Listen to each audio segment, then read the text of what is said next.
Première conférence, je vous rappelle, le littoral face aux risques majeurs. Je vais demander aux intervenants de me rejoindre. Monsieur Zaïbo, merci de venir prendre place. Madame Charlotte Lebris et Madame Catherine Pérez, merci de vous installer. Alors, vous allez nous présenter quelques jalons pour évaluer les enjeux des littoraux de Guadeloupe à l'échéance 2030. Nous sommes en 2025, donc c'est très court. Mais vous aurez compris qu'il s'agit avant tout de se projeter. Donc dresser un tableau général, identifier les risques, identifier les enjeux et ensuite se projeter en abordant les actions, les solutions mises en œuvre. Alors, je vais tout de suite passer la parole à M. Narcisse Zaïbo, qui est professeur à l'Université des Antilles et qui va nous faire une présentation de 15 minutes. Il va essayer de relever le challenge. Donc, nous aurons à chaque fois des interventions de 15 minutes. Ils sont prévenus. Et ensuite, on passera à la session des questions-réponses. Merci. Je vais vous donner mon micro, comme ça on est assuré que tout se passe bien. Bonjour à tous, bonjour à toutes. Je voudrais remercier l'agence des 50 pages géométriques pour l'invitation qui m'a été faite pour participer à ce BIC. Je pense que c'est très important. L'Université des Antilles est un acteur principal du développement du territoire et qui, à travers ses activités de recherche et de formation, contribue énormément à produire de la donnée dans tous les domaines qui concerne le développement du territoire. Je vais essayer en 15 minutes, je ne sais pas si je vais y arriver, mais je vais faire l'effort, je vous promets, de vous présenter un peu ces éléments-là. Je ne sais pas s'il y a un pointeur ou on se fait signe. Ouais, d'accord. D'abord, le littoral, c'est d'abord, vas-y, je t'en prie, ouais. C'est d'abord un espace, on va dire, économique, un espace complexe qui offre une série de richesses en termes économiques, en termes environnementaux, en termes social et culturels. Il faut d'abord rappeler ça, que le littoral, c'est d'abord un espace, on va dire, qui est source de développement du territoire. Avant de parler de danger, c'est d'abord ça, le littoral de la Guadeloupe, où vous avez ici quelques enjeux économiques qui représentent un peu la force du territoire de la Guadeloupe. Mais vas-y, je t'en prie, ce territoire est, on va dire, également aussi exposé à toute une multitude d'aléas. Ce sont des aléas endémiques que tout le monde connaît, cyclones, tempêtes, inondations, séismes, etc., etc. Donc il y en a pas mal. Et à cela, on peut rajouter la pression démographique, à cela, on peut rajouter la pollution, on peut rajouter on va dire, toute la surexploitation des ressources. Donc la liste des aléas, elle est hyper longue, quoi. Vas-y, je t'en prie. Ouais. Et ces aléas, aujourd'hui, sont quasiment, la plupart, tous des aléas qui sont des aléas climatiques, donc soumis, dont, on va dire, l'ampleur est aggravée par les conditions d'élévation de température, par les conditions de hausse du niveau de la mer. Donc vous savez qu'avec la hausse du niveau de la mer, on va avoir une amplification des inondations côtières. Donc tous les forçages, en gros, vont augmenter. Donc la hausse des températures. Donc je vais vous présenter un peu ces éléments tout à l'heure. Qui font qu'aujourd'hui, malgré le potentiel économique que représente le littoral, on doit effectivement intégrer ces aléas aujourd'hui qui sont soumis aux conditions climatiques. Donc, si bien que la gestion durable des zones littorales est aujourd'hui un enjeu majeur, vraiment pour assurer la pérennité des activités économiques, la sécurité des populations, on en a parlé tout à l'heure, et la préservation des écosystèmes. Et en fait, la gestion durable du littoral, ça sous-entend une prise de conscience des enjeux, et ça sous-entend une mise en œuvre rapide des mesures. Il est donc aujourd'hui urgent, puisqu'on parle il y a 10 ans, on parlait de 2050, 2080, 2100, aujourd'hui on parle de 2030, c'est-à-dire demain. Et donc il est donc urgent de prendre des mesures rapide donc, pour renforcer la résilience du territoire. Donc, afin donc, de... Tout à l'heure, on a entendu un peu la projection des politiques, donc pour pouvoir essayer de préserver tout ça pour les générations futures. Merci. Et donc là, donc, j'ai plaisir donc, à partager donc, dans ce BIC l'expérience de l'Université des Antilles donc, en matière de gestion de risques. Et c'est une expérience donc, liée donc, à nos travaux de recherche que nous avons effectués donc, de 2016 jusqu'en 2022, donc, à la faveur d'un appel à projet PO FEDER Guadeloupe, dont on a été le lauréat, et qui s'intitule Changement climatique et conséquences sur les Antilles françaises. Donc c'est un gros projet de recherche qui a réuni la plupart des acteurs scientifiques du territoire, c'est-à-dire le BRGM, Météo France, l'Université des Antilles et tous les spécialistes de géographie, etc. Donc pour essayer donc, des acteurs on va dire complémentaires en matière de gestion des risques, donc pour apporter des solutions opérationnelles justement sur ces questions-là. Et donc ce projet a déjà été exécuté, il a déjà été restitué et tous les résultats sont disponibles sur le lien que vous avez là. Si vous tapez C3AF dans Google, vous tombez directement sur le lien, vous avez l'ensemble des résultats qui sont sur ce site-là et qui est en partage donc, à tous les acteurs du développement. Donc je vais vous présenter juste quelques exemples sur ces questions-là. Donc l'idée c'est de voir quels étaient les impacts des aléas, y compris dans le cadre du changement climatique. Alors pour présenter un peu rapidement le travail des collègues, l'enjeu dans ce projet, on est parti du fait qu'au départ, quand on parle de changement climatique, on voit en gros la modélisation climatique mondiale qui concerne les grands continents où on voit les évolutions de température, mais dans cette modélisation climatique mondiale, nos petits territoires insulaires n'y sont pas visibles. Donc on ne peut pas projeter les données de ces modélisations sur nos territoires. Et donc l'enjeu c'était de refaire une modélisation climatique à l'échelle de nos territoires pour reconstruire donc, toutes les données et les projeter donc, dans le cadre du climat futur. Et donc c'est le travail que Météo France a effectué, donc Météo France Guadeloupe-Martinique en collaboration avec Météo France Toulouse, où on a refait pendant 3 années une modélisation pour voir le réchauffement climatique, quel était l'impact en termes de réchauffement climatique sur les fréquences cycloniques, sur les intensités des cyclones, sur les déplacements de trajectoire des cyclones, etc. Ça, c'était le work package porté par Météo France. Pour voir, donc, en termes d'anomalies de température, quel était l'impact de ces éléments sur les cyclones. Et le BRGM, dans ce travail, avec ses collaborateurs nationaux, devait donc produire des hypothèses crédibles d'élévation du niveau de la mer.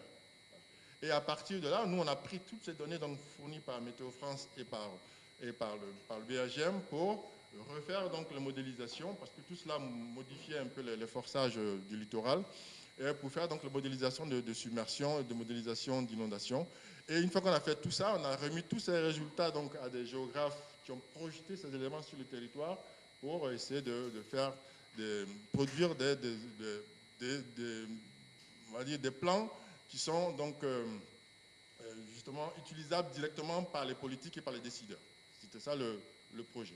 Et donc je vais vous présenter là rapidement donc, 2 exemples d'impact d'aléas, donc y compris donc, dans le cadre du changement climatique, de submersion marine cyclonique, submersion marine tsunami, qu'on a effectué donc à l'Université des Antilles.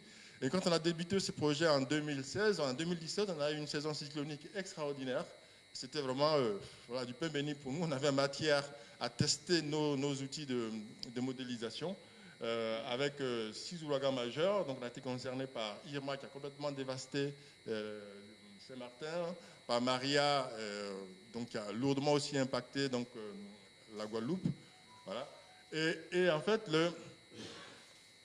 pour vous montrer un peu la méthodologie, vas-y, si ça marche, quoi, voilà. La méthodologie, on a reconstruit une banque de cyclones de la Guadeloupe, c'est-à-dire qu'on on a collecté tous les cyclones historiques depuis 1928, bon, fournis par Météo France, il y en a en gros une cinquantaine, et à cela on a rajouté des cyclones potentiels.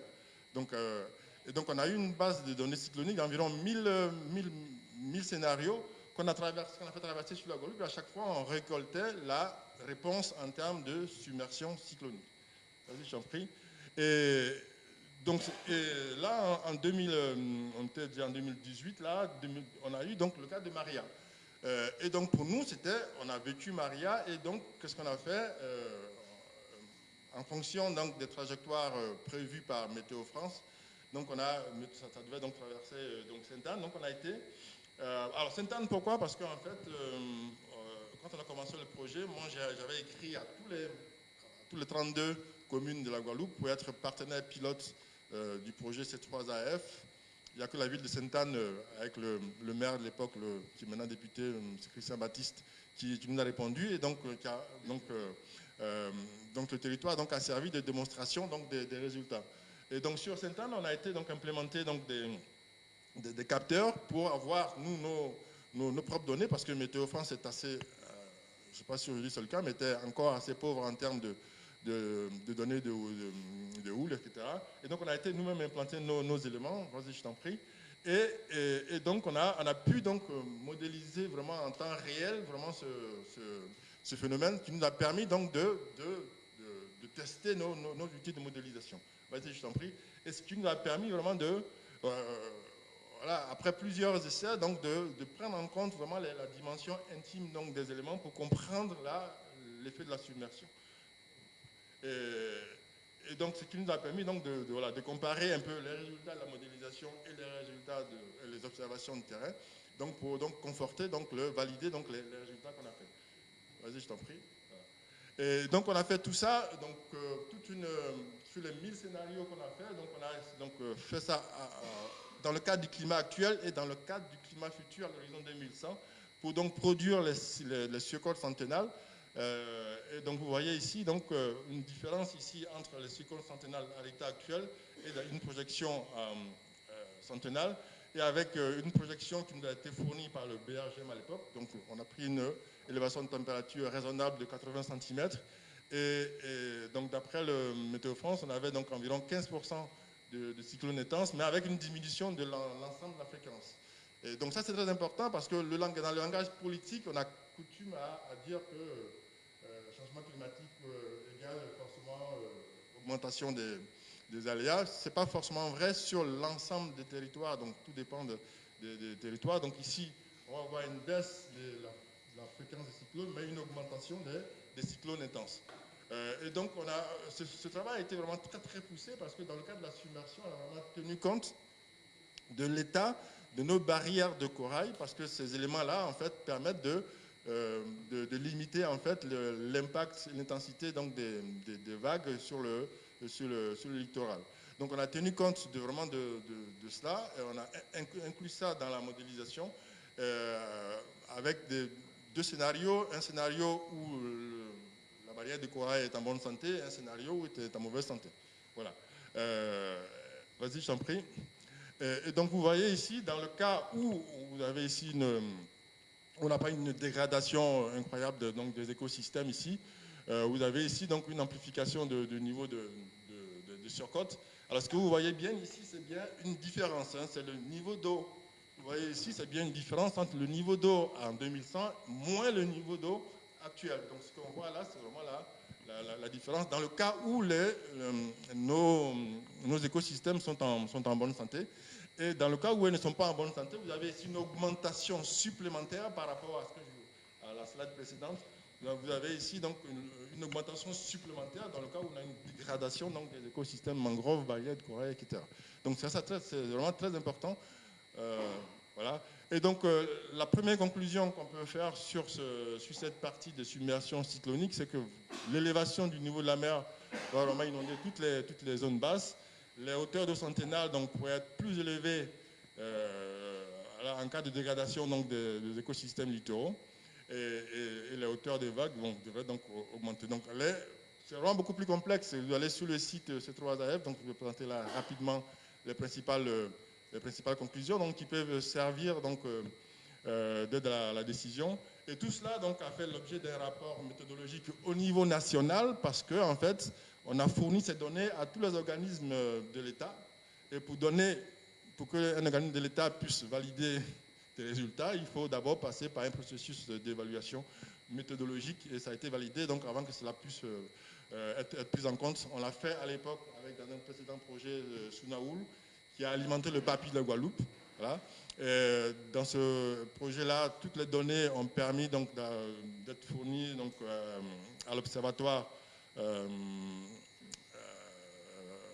qui avait implanté les lamantins dans le Haut-Lamentin.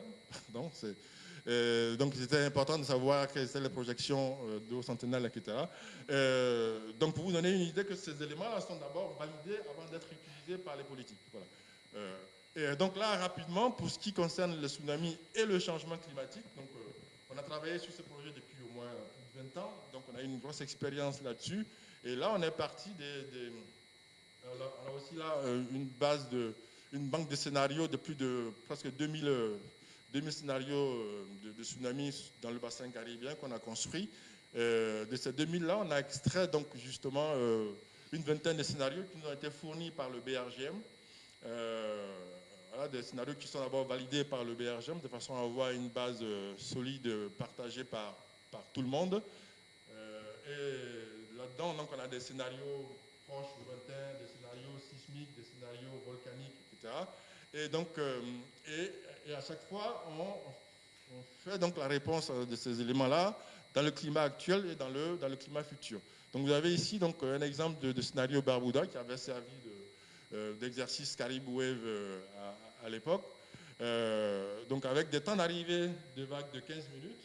Donc, ça veut dire qu'en fait, on n'a pas du tout le temps de se retourner. Donc, la préfecture n'a aucun vraiment moyen de pouvoir faire quoi que ce soit. Donc, dans ce cas-là, ce qui est important, c'est vraiment la connaissance donc, des éléments. Et vous avez ici donc la réponse sur Sainte-Anne. Voilà.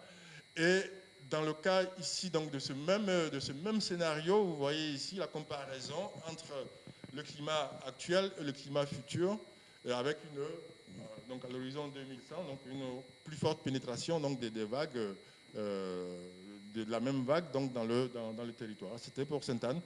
Vas-y, je t'en prie. Voilà. Et là, un scénario lointain qui permet normalement aux autorités donc, de mettre en place des mesures de prévention, d'évacuation de population, parce que la vague, elle met plus de 5 heures pour arriver. C'est le scénario de Combre-Riviera avec des hypothèses de scénario d'effondrement du volcan. Donc là, pareil, on a essayé donc de voir donc, l'impact de ces éléments sur le territoire. Vas-y, je t'en prie. Là, sur Pointe-à-Pitre, dans le cadre du climat actuel et dans le cadre du climat futur. Donc vous voyez donc ici que ces éléments sont donc très importants. Et en conclusion, on va dire, vas-y, je t'en prie. Donc voilà, dans le cadre vraiment les scénarios les plus importants vont forcément avoir des impacts dans les zones densément peuplées. Et l'effet de changement climatique voilà, va être vachement significatif. Et surtout, le fait qu'en fait, les petits tsunamis, qui sont en général pas très pris au sérieux, vont avoir un impact très important à cause donc justement du phénomène d'élévation du niveau marin. Et une attention importante donc attirée sur le fait que la détérioration des mangroves aura un impact considérable sur la préservation et l'étendue donc des vagues de ces éléments-là. Donc il est vraiment très important donc de faire attention donc à nos écosystèmes voilà, qui sont d'une part une richesse et d'autre part aussi on va dire, forme aussi une barrière de protection en matière de submersion.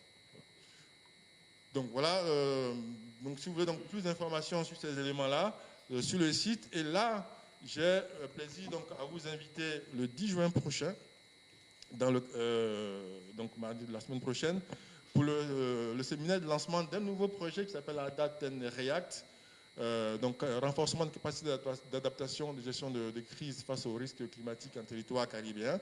Donc c'est un projet financé à hauteur d'1 million d'euros par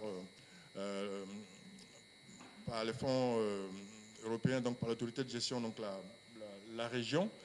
Donc l'idée, c'est vraiment d'utiliser tous les résultats qui ont été faits dans le précédent projet, C3AF, pour passer en fait de la gestion de risque à la gestion de crise. Parce qu'aujourd'hui, voilà, il faut former les acteurs à cela, il faut former les acteurs à l'urgence, il faut renouveler vraiment tous les plans de gestion.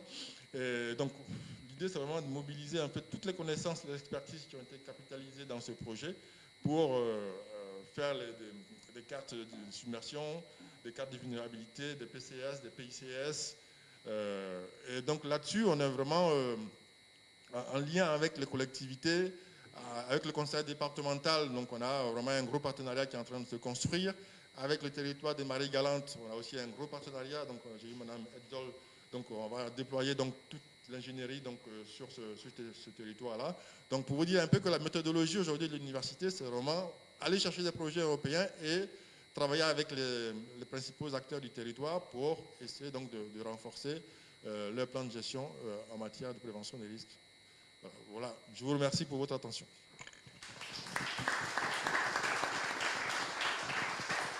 Merci, Monsieur Zaïbo, vraiment pour ces éléments, pour ces cartes qui interpellent, parce que ce sont de là des cartes, on pense forcément à ceux qui habitent sur ces zones qui risquent d'être inondées et qui risquent d'être qui risquent de disparaître. Donc c'est toujours important de montrer les cartes, mais de penser aussi aux humains qui vont subir les conséquences de tous ces changements à venir. Donc n'hésitez pas à poser des questions en ligne, en laissant en commentaire. Je parle au public à distance, hein, bien sûr. Vous, en salle, vous réservez vos questions aussi pour la fin de la conférence et la session questions-réponses. À distance, laissez vos commentaires sur la page, le lien de la vidéo, bien sûr, et je les dirai à la fin des interventions. Alors, on va enchaîner tout de suite avec l'intervention de Madame Charlotte Lebris, qui est directrice adjointe de l'agence Antilles du CEREMA et directrice de projets sur les thèmes de l'aménagement, de l'environnement et du littoral. Alors, pour ceux qui ne connaissent pas le CEREMA, c'est l'agence pour la transition écologique, la cohésion des territoires et l'adaptation au changement climatique. Autrement dit, c'est une agence qui travaille sur des enjeux qui nous concernent tous et qui accompagne notamment l'État qu'on entendra tout à l'heure avec Madame Catherine Perret. Alors, Madame Lebris, je sais que vous avez un PowerPoint qui ne va pas tarder à être affiché. Et alors, je me rapproche. Donc, bien sûr, vous allez nous parler de retour d'expérience, d'actions importantes et de votre accompagnement de l'État. J'en profite peut-être simplement en attendant, déjà pour remercier l'Agence des 50 pas pour cette invitation. Bonjour à toutes et à tous. Et peut-être également pour préciser que le CEREMA, peut-être une précision aussi par rapport au format de l'agence qui est un petit peu spécifique, c'est que c'est une agence à double gouvernance, avec une gouvernance État et une gouvernance collectivité territoriale, avec du coup également un système d'adhésion des collectivités qui participent de nos décisions stratégiques et de notre gouvernance. Donc ça, c'est un point, je pense, qui peut vous intéresser et qui éclaire aussi notre positionnement. Alors, je vois qu'il arrive.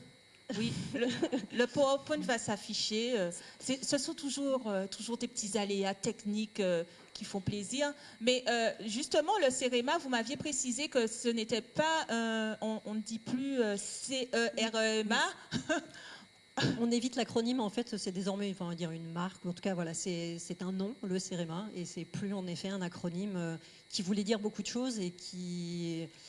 comme vous avez l'ADEME, comme vous avez d'autres institutions qui, en fait, on ne dit plus l'agence de l'énergie, etc. Enfin, on va dire que nos thèmes ont largement dépassé l'acronyme, donc on limite l'utilisation de l'acronyme désormais. D'accord, donc la volonté, c'est quand même de simplifier pour pouvoir mieux communiquer. C'est juste que nous sommes là pour en petit. On est là pour ça, justement. Tout à fait. Le PowerPoint...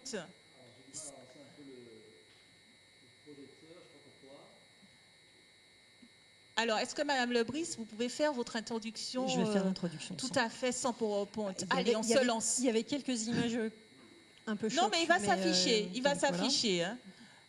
On a testé tout à l'heure, bien sûr. Donc il simplement s'affichait.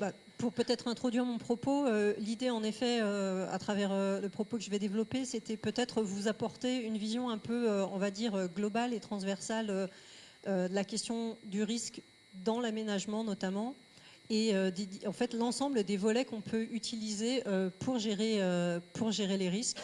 Et donc on a évoqué tout à l'heure les PPRN, donc les plans de prévention, mais au-delà du volet vraiment de la planification qui est dédié, comment finalement le risque et aussi les phénomènes érosifs peuvent être intégrés vraiment dans une réflexion de territoire, et comment finalement chaque territoire à différentes échelles en fait, comment est-ce qu'on peut travailler sur différentes échelles à chacun des niveaux, que ce soit au niveau régional, que ce soit au niveau de l'EPCI, et avec les différentes compétences de chacun, on peut intégrer ces problématiques pour avoir un aménagement qui soit avec une meilleure résilience et limiter les vulnérabilités pour les populations.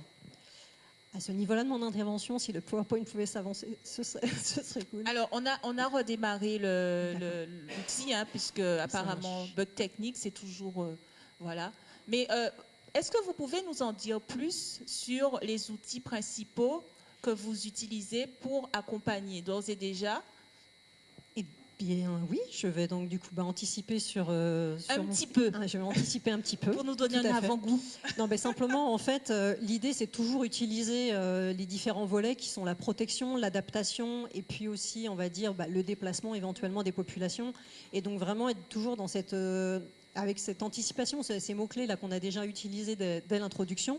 Avec une certaine anticipation, un maximum, pour justement planifier l'ensemble de ces éléments-là, que ce soit au niveau de la protection, de l'adaptation ou de la relocalisation, pour faciliter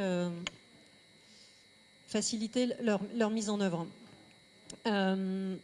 Donc, je voulais notamment parler des enjeux, des différents types d'enjeux. Donc, pour moi, il y a vraiment l'enjeu de la connaissance, qu'on a déjà abordé, l'enjeu de la protection, l'enjeu de la gestion, au niveau du territoire, l'enjeu donc de la gestion, l'enjeu de la planification, et également l'enjeu de la sensibilisation. Alors c'est pas forcément sur ces sujets que le CEREMA aborde le plus, donc c'est pas forcément les sujets sur lesquels je vais développer. Et également, et donc tout ça pour faciliter la décision et donc faciliter in fine la protection des territoires. Je vais vous décrire du coup à l'oral mon PowerPoint, qui commençait par des informations sur du coup sur les informations, on va dire CatNat, donc les catastrophes naturelles. On voit qu'il y a eu une augmentation énorme des catastrophes naturelles en fait en l'espace de 50 ans. Donc c'était un petit peu des chiffres, je souhaitais faire cette introduction en fait pour bien montrer que c'est pas une simple vue de l'esprit, et que même si le territoire guadeloupéen a une grande habitude de la gestion des risques, et que du coup on pourrait entre guillemets se dire oui, les risques finalement on connaît, c'est tellement tout le temps partout que finalement on vit avec. Simplement montrer quand même l'évolution et montrer un petit peu les directions, et en termes de coûts aussi pour la société, et de coûts réels, c'est-à-dire en vrais euros, avec l'augmentation des CatNat qui est vous pouvez imaginer un joli graphique qui vous montre cette augmentation-là de l'ordre de x2 en l'espace de 30 ans. Et de la même façon, le coût des dommages pour les vulnérabilités, avec des coûts de dommages. Donc là, c'est vraiment des informations des assureurs qui font des projections pour les 30 prochaines années, avec vraiment des coûts de dommages qui vont exploser également, avec du x2 sur les submersions et les inondations, et du plus 30% sur d'autres types de dommages. Également, du coup, au niveau de la... Donc ça, c'était vraiment un peu pour introduire avec les enjeux qui sont quand même, du coup, pas simplement, au-delà des enjeux humains, également des enjeux financiers importants en cas de catastrophe. Et donc, qu'est-ce qu'on peut faire ? Qu'est-ce qu'on peut faire au niveau de chaque territoire, à son niveau ? Et donc, il y a plusieurs outils. La GEMAPI a déjà été citée par Madame la directrice adjointe précédemment. Donc on peut déjà travailler en effet au niveau de l'EPCI, au niveau de la GEMAPI. On peut travailler au niveau des plans de prévention des risques, qui sont là justement pour garantir une urbanisation correcte et garantir que l'urbanisation en tout cas reste dans des zones de vulnérabilité acceptables en tout cas. Et puis également, au besoin, j'ai aussi mon ordinateur avec PowerPoint. Je vais peut-être le sortir, au moins pour moi.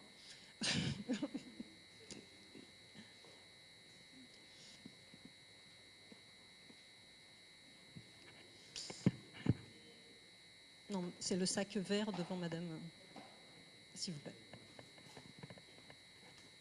Alors, il y a toujours forcément quelques aléas techniques, hein. Et c'est sûr que Madame Lebris, ça sera plus évident avec vos PowerPoint sous les yeux. Malheureusement, on n'arrive pas à afficher. Moi, je sais à peu près où je vais, mais c'est plus difficile à suivre pour vous, je pense, parce que comme c'était un peu justement une vision l'ambition que je m'étais donnée, c'était de donner une vision un petit peu globale de la complexité des différentes échelles territoriales et de l'imbrication des thématiques et des territoires qui font qu'en effet, de loin, on peut avoir l'impression que le risque est c'est partout. Du coup, qu'est-ce que je peux faire?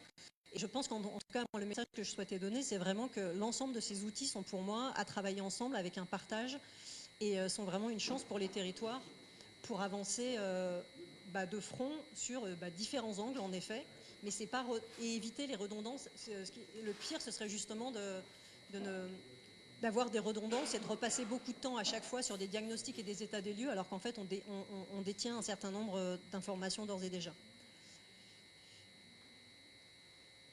Bon, suspense, vous n'aurez toujours pas de projection. Alors, apparemment, l'appareil de visioconférence a des difficultés, mais très importantes. Je ne sais pas si on va réussir à solutionner tout de suite, malheureusement, ce tempo d'orable technique. Est-ce que vous voulez qu'on essaye avec mon ordinateur pour le est-ce que c'est un problème de connexion ou pas? Ou c'est vraiment un problème de projection? C'est le projecteur? D'accord. Ah, c'est le vidéoprojecteur qui... Ok, ça marche. Bon, l'ordinateur n'a pas de problème, mais le vidéoprojecteur en a un. Donc... Non, mais je vais suivre à mon niveau du coup. Vous l'avez en ouais, ça va être plus simple pour moi.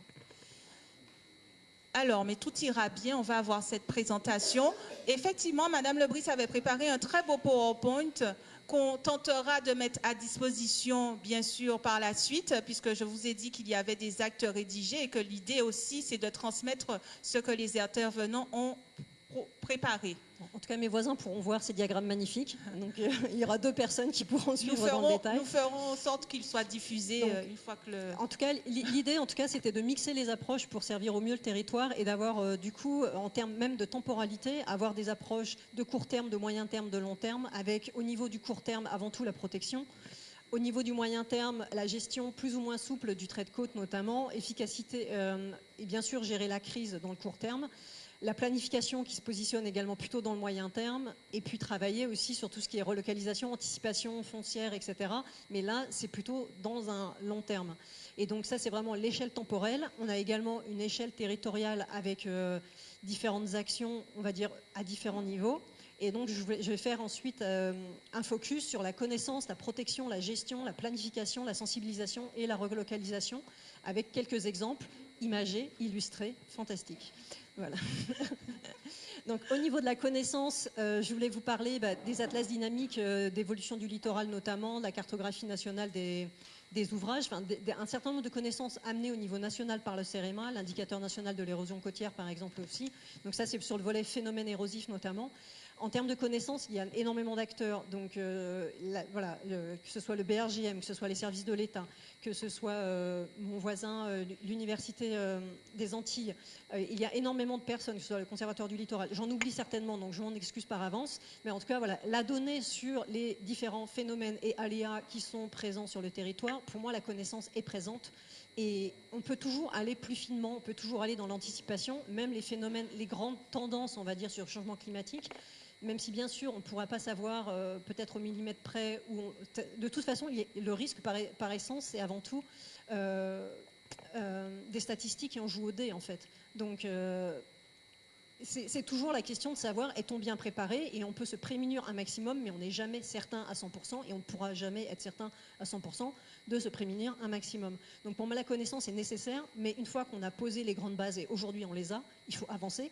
Il faut avancer sur du concret et aller au-delà de cette connaissance pour en faire quelque chose et transformer les territoires pour les préparer à se protéger, etc. Donc la protection également, c'est quelque chose qui revient beaucoup dans le discours qu'on a chacun. On a envie, par exemple, pour la submersion, d'avoir une super digue, ou pour les risques d'inondation, d'avoir également des murs, des digues, etc. On se dit le béton, ça protège. Et oui, bien sûr, le béton bien dimensionné, bien géré, bien entretenu, ça, a priori, ça protège, en tout cas, jusqu'à l'événement tel qu'on l'a projeté. Comme je l'indique, il y a toujours le cas où, manque de pôle, on a tiré les dés et on est tombé sur la face où, a priori, c'est allé au-delà de nos prévisions parce qu'on est tombé sur un événement plus important. Donc, en tout cas, l'information que je souhaitais communiquer par rapport à la protection, c'est oui, il faut se protéger, notamment sur des zones avec des enjeux, des vulnérabilités importantes, des zones très habitées, etc. Mais les nouveaux ouvrages, en fait, ils sont relativement rares. On a de plus en plus de difficultés à notamment les financer, ces nouveaux ouvrages.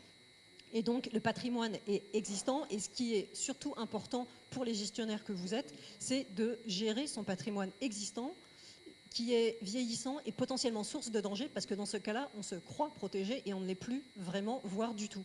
Et donc de l'importance aussi de ne pas simplement se projeter sur la super protection qu'on va pouvoir dimensionner de manière idéale pour tel ou tel événement, mais vraiment également avoir en tête la nécessité d'une gestion correcte de l'ensemble des ouvrages, que ce soit des ouvrages hydrauliques ou des ouvrages littoraux.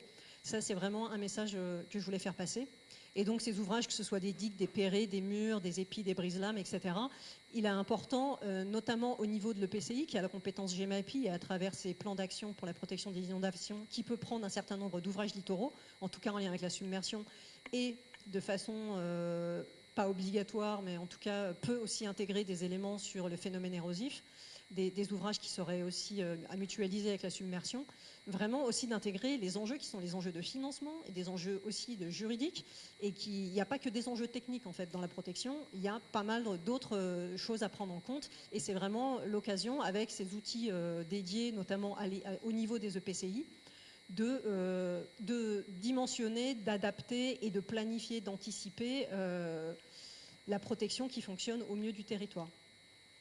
Donc là, je parlais vraiment des protections, on va dire, en dur, en génie civil notamment, mais ça peut être également des protections mixtes, et aussi l'important dans la gestion, on a vu gérer les ouvrages, notamment les ouvrages en dur, mais aussi gérer et restaurer son espace naturel. Les espaces naturels qui sont aussi des espaces de protection.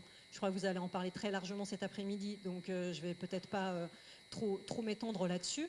Mais voilà, que ce soit des travaux du Grand Port Maritime en Guadeloupe sur la pointe de Jarry, où on voit bien que la mangrove ou la réimplantation, la réintroduction d'un certain nombre d'espaces qui sont protecteurs, que ce soit les bandes, mon voisin on l'a abordé tout à l'heure aussi, que ce soit les coraux, que ce soit la mangrove, etc. On dispose localement d'espaces qui nous protègent. Donc attention à ne pas finalement les faire disparaître par trop d'aménagement ou par simplement une qualité écologique qui est tellement dégradée que finalement l'espace finit par disparaître. L'importance de l'innovation sur ces sujets-là aussi, donc je voulais citer les projets Adapto Plus, projets Adapto et Adapto Plus qui étaient pilotés par le BRGM et le Conservateur du Littoral, et Adapto Plus piloté par le Conservateur du Littoral, dont le CEREMA fait partie également, projet artisan, donc plutôt là sur, on va dire, la Martinique, mais qui travaille et qui apporte de l'information et qui sera très utile dans tous les cas sur l'ensemble des Antilles, voire d'autres territoires, pour comment est-ce qu'on finalement on réintroduit la mangrove, comment est-ce qu'on travaille vraiment sur ces espaces-là, et peut-être aussi travailler sur les services écosystémiques, c'est-à-dire en termes de sensibilisation, c'est vraiment des terminologies qui sont intéressantes, les services écosystémiques, c'est-à-dire finalement vraiment qualifier, voire quantifier, si on perd la mangrove, combien ça va nous coûter. Justement, si je dois faire la super digue dont je parle sur 15 km, voilà, pour remplacer ces protections gratuites offertes par la nature, combien ça va nous coûter. Et finalement, la gestion et la restauration de ces espaces-là ne sont-ils pas en fait plus intéressants pour les collectivités, enfin pour la collectivité que nous représentons, pour le collectif du moins, est-ce que c'est pas finalement plus rentable de mettre cet argent-là sur des espaces naturels plutôt que de dire je vais mettre une super digue qui ne sera de toute façon pas 100% non plus jamais, parce qu'il y aura toujours l'événement supplémentaire et puis les enjeux de gestion qu'on a vus. À ce niveau-là de ma présentation, je voulais partager avec vous aussi quelques retours d'expérience très visuels, donc là je vais sans doute passer vite. pour montrer simplement ce qu'on peut faire en termes d'aménagement de lits, de rivières, en zone estuarienne, avec par exemple un exemple de la Sanne dans le 76, et avec vraiment une réflexion très territoriale et vraiment une réflexion d'aménagement véritable, et comment j'intègre ces aménagements dans la ville en fait. Comment est-ce que j'intègre l'aménagement du cours d'eau, comment est-ce que tout ça s'est réfléchi ensemble, et que du coup quand on libère de l'espace pour que le cours d'eau, ce n'est pas aux dépens de la ville, mais c'est au bénéfice de la ville, parce que du coup c'est aussi une façon de protéger la ville différemment. Donc voilà, j'avais même lancé l'ambition jusqu'à vous présenter un parc urbain à Xiamen en Chine. Donc voilà, donc là par exemple c'était simplement pour montrer que l'aménagement urbain notamment, ça peut être l'occasion de prévoir à travers la nature des parcs urbains notamment pour finalement avoir des espaces qui sont temporaires et avoir des espaces de stockage qui sont quand nécessaire remplis d'eau douce, salée selon l'aléa dont on parle, et puis qui sont par contre à utilisation du public et dans la protection et dans des usages qui restent quand même pour la protection de la population. Et donc les Chinois savent faire la démesure, donc là c'était un programme magnifique tout en démesure et en images que vous verrez une prochaine fois. Voilà. Et je revenais ensuite sur la planification. Alors là ça va peut-être un peu sigler dans tous les sens, donc je vais faire attention. Mais simplement donc pour la planification dans l'urbanisme, là aussi, pour moi, c'est important de se dire, bon, c'est pas on a le PPR d'un côté sur les risques ou les différentes cartes, puisque désormais aussi sur tout ce qui est phénomène érosif, il y a possibilité d'avoir des stratégies locales de gestion intégrée du trait de côte ou ce genre de choses, ou de la cartographie également d'exposition au trait de côte. Donc tout ça, c'est en effet on va dire des documents thématiques et dédiés à ces thématiques-là. Donc là, je pense qu'on se dit, je pense que maintenant, l'ensemble des acteurs ont ces réflexions. Par contre, ce qui est important, mais ça a été dit également en introduction, c'est dès l'aménagement, c'est-à-dire dès le SAR, dès le schéma aménagement régional, dès les SCOT, dès les PLU, dès les PCAET, plan climat, air, énergie, vraiment avoir ces réflexions de finalement comment j'aménage en prenant en compte le fait que nous sommes sur un territoire particulièrement soumis aux aléas et aux phénomènes érosifs, et comment finalement j'intègre ces choses-là dans mon aménagement et que ça transpire finalement dans les réflexions dans l'aménagement au niveau des collectivités territoriales et aussi au niveau des opérateurs. Que je pense aux grands ports, je pense à l'aéroport, il y a des stratégies d'adaptation au changement climatique dédiées pour ces opérateurs-là. Et du coup, pareil également pour le gestionnaire des infrastructures, gérer finalement, optimiser, trouver une planification. Où sont les infrastructures critiques ? Si jamais c'est pas au moment où on est dans la crise, en effet, qu'on se dit finalement, la route est sous l'eau, finalement ça passe plus. Donc c'est vraiment anticiper et gérer, mais dans une planification vraiment conçue, collectivement et en partage de données et d'informations, de ne pas réinventer la poudre et vraiment se saisir aussi de l'information dont détient la strate supérieure ou inférieure selon les états d'avancement, vraiment aller vers en fait un aménagement, on va dire, sécure pour tout le monde et un aménagement durable. Là, à nouveau, quelque chose de très imagé et qui vous parle de l'aménagement résilient et comment on donne de la place à l'eau, en fait, par exemple, au niveau d'une trame urbaine, essayer de favoriser peut-être certaines pentes, favoriser certains écoulements, en fait, anticiper l'inondation et de se dire, s'il y a une inondation, ou d'ailleurs en zone littorale, submersion plus inondation en même temps, c'est souvent le cas, finalement, d'où vient l'eau et comment est-ce que je peux finalement conduire, l'eau sera là, il n'y a pas de doute, où est-ce que je la conduis pour limiter les dégâts. Et donc, avoir des zones de stockage, avoir des espaces de parc, avoir peut-être des zones un peu plus en creux pour essayer justement de limiter l'impact, et peut-être aussi déjà, même dans les infrastructures, dans l'aménagement autre, en fait, avoir des pentes et avoir un certain nombre d'informations pour finalement conduire l'eau pour son évacuation la plus rapidement possible, et notamment des zones qu'on a définies comme privilégiées et les plus importantes. Donc là, il y a vraiment tout un ensemble de méthodologies et de retours d'expérience que je peux vous partager une autre fois. Et pareil, au niveau du bâtiment, on peut construire, donc là, c'est vraiment se saisir de tous les programmes de réhabilitation, tous les programmes qui sont d'ores et déjà dans des zones de vulnérabilité, pour avoir des stratégies de construction vraiment spécifiques. Ça peut être une stratégie d'évitement, où j'enlève au rez-de-chaussée, finalement, tous les usages qui ne vont pas, mais au premier ou deuxième étage, je peux conserver un certain nombre d'usages. Je peux résister, c'est-à-dire que je garantis qu'il y a des pales planches, qu'il y a un certain nombre de choses qui finalement bloquent l'insertion de l'eau. Et puis sinon, il y a une autre stratégie dont on parle beaucoup moins, qui est la stratégie céder. Je sais que ça va céder et je m'adapte pour que tout ce qui est à enjeu, soit les éléments électriques en hauteur, etc. Je prévois finalement que le bâtiment sera transparent lors du passage. Là aussi, la nature est vraiment très utile pour tous ces aménagements. Ça peut permettre d'avoir, en termes d'adaptation au changement climatique, d'avoir en fait des synergies entre la gestion des risques et puis ce qui est baisse de la température, îlots de chaleur urbains, etc., avec vraiment des végétaux qui permettent et le stockage et le ralentissement également, puisque également la végétation est source de ralentissement et pour la progression des vitesses, notamment en cas d'inondation, etc.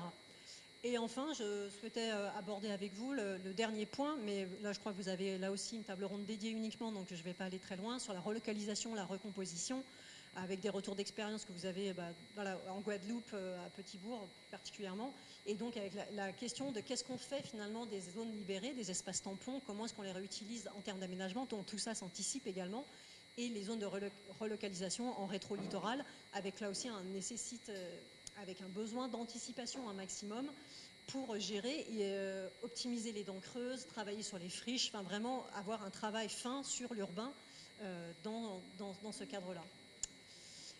Et j'en termine en disant du coup le CEREMA, par sa posture d'interface en fait avec plein de sujets, donc on est en effet à l'interface de l'aménagement, des risques de l'aménagement, des infrastructures, etc.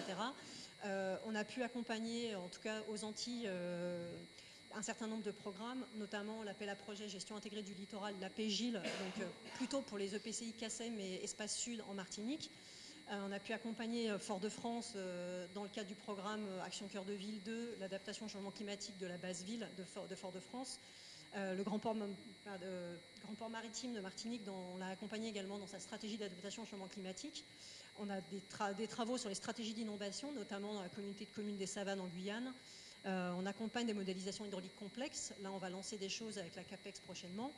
Et puis aussi, au niveau des SCOT, donc un accompagnement sur le volet littoral et sur les volets adaptation au changement climatique, toujours avec ces questions du risque qui sont omniprésentes dans tous les cas. Voilà, et j'en ai terminé pour cette présentation sans images. Alors, oui, ça mérite vraiment des applaudissements chaleureux parce que Madame Lebris avait préparé un très beau PowerPoint. Je vous rassure, Madame Lebris, que nous ferons en sorte qu'il soit diffusé et mis à disposition à la fois du public présent, mais du public à distance. Et je vous prie de nous excuser, bien sûr, pour cet élément technique, mais il y a toujours des impondérables. C'est ça aussi la magie, parce que vous étiez vraiment parfaite et vous avez donné beaucoup d'éléments de réflexion et je suis sûre que nous aurons des questions. Moi j'en ai une, je la réserve bien sûr, mais j'en ai déjà une que je retiens et je vous invite donc en direct et en salle à réserver votre question puisque nous avons une dernière intervention et je vous rassure, Madame Perret, vous n'avez pas de PowerPoint, donc c'est parfait. Donc, Madame Catherine Perret, directrice adjointe de la direction de l'environnement, de l'aménagement et du logement. Et vous allez nous parler vraiment d'enjeux, puisque c'est le sujet, mais aussi de projection à court, moyen et long terme. Exactement. Alors, je vous confirme la qualité. J'ai eu la chance de voir les images, moi, et c'est effectivement... ça sera un document très intéressant à faire circuler et je suis moi-même preneuse de ce document qui fait écho à pas mal de qui vont faire aussi écho à mes propos. Je vais vraiment recentrer. Alors je suis désolée, j'ai pas de PowerPoint parce que j'ai été un peu mobilisée au pied levé sur cette table ronde, mais j'en suis très contente. Mais j'ai pas de support et j'ai pas forcément eu le temps de structurer mon message, donc n'hésitez pas si je suis pas claire, je répondrai à toutes les questions. Donc je vais vraiment structurer mes propos autour du rôle de l'État sur le champ de la prévention, le champ de la prévention des risques. Sachant que si je parle de rôle de l'État, et comme pour faire écho aux propos qu'on a eus en préambule, c'est vraiment un rôle qui s'inscrit dans un cadre partenarial. Et en aucun cas, ça peut être un rôle que l'État joue seul dans cette politique qui est éminemment transversale et dont les responsabilités sont vraiment partagées. Donc, ce rôle que je vais indiquer sur la même logique d'échelle temporelle que Madame Lebris a évoqué, on est dans un cadre extrêmement partenarial. Donc, premier rôle qu'on a tenu et qui a été tenu en étroite collaboration avec les communes et la G50, c'est sur le court terme et c'est les fameuses zones la définition des zones de menaces graves pour les vies humaines. Donc là, on est sur du court terme, on est même sur de l'urgence, puisqu'on a eu un exercice dans le cadre de la loi ADOM et dans le contexte du transfert à venir de la zone urbanisée de la G50, c'était d'identifier les fameux bâtis qui étaient exposés à un risque tel que la vie est mise en danger avec un degré de survenue extrêmement, possiblement brutal. Donc on s'est attaché à cette définition des zones de menaces graves qui sont sur des... On a eu des critères qu'on a aussi partagés avec les collègues de Martinique pour vraiment identifier le noyau dur des bâtiments qui étaient sur la zone des 50 pas et qui étaient vraiment en danger. Donc on est parti des 5000, je crois, bâtis en zone rouge des PPR pour arriver à un peu moins de 400 bâtis pour lesquels le risque était vraiment avéré et pouvait être extrêmement soudain et imprévisible.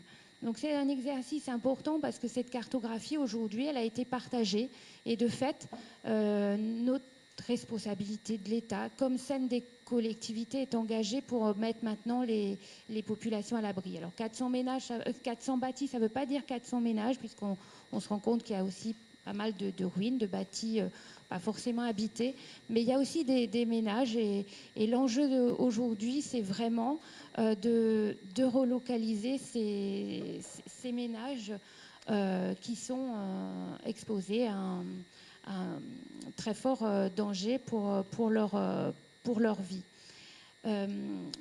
Donc là, le rôle de l'État, c'est à travers cette connaissance qui a beaucoup fait appel aussi à l'intelligence collective, à la connaissance aussi de terrain, des élus. On a vraiment eu des réunions de concertation très étroites, des visites de terrain avec les services des communes, avec les services de la G50, à dire d'experts, pour identifier vraiment là où il y avait un fort danger. Et là où la délocalisation est la seule solution. Parce qu'effectivement, je pense, quand on voit qu'on part avec 5000 bâtis, on sait bien qu'on ne va pas pouvoir reloger demain 5000 ménages et que pour une grande partie d'entre eux, il y a d'autres types de solutions qu'on a partagées aussi avec les communes. Et certains aléas sont plus prévisibles que d'autres. Je pense notamment à la houle cyclonique qui donne quand même le temps d'évacuer les populations qui peuvent être exposées à ce phénomène de houle. Donc on a exclu des zones de menaces graves en ne gardant que les aléas extrêmement violents. Je pense notamment sur la Basse-Terre au réseau hydrographique de petits bassins très réactifs qui peuvent avoir des phénomènes extrêmement soudains, violents, on a vu, et non prévisibles. Et des bâtis qui sont le long de ces cours d'eau, notamment sur son aval en bord de mer, qui peuvent être cumulés avec aussi le phénomène de submersion marine et qui créent un vrai danger. Donc voilà, on s'est attaché vraiment à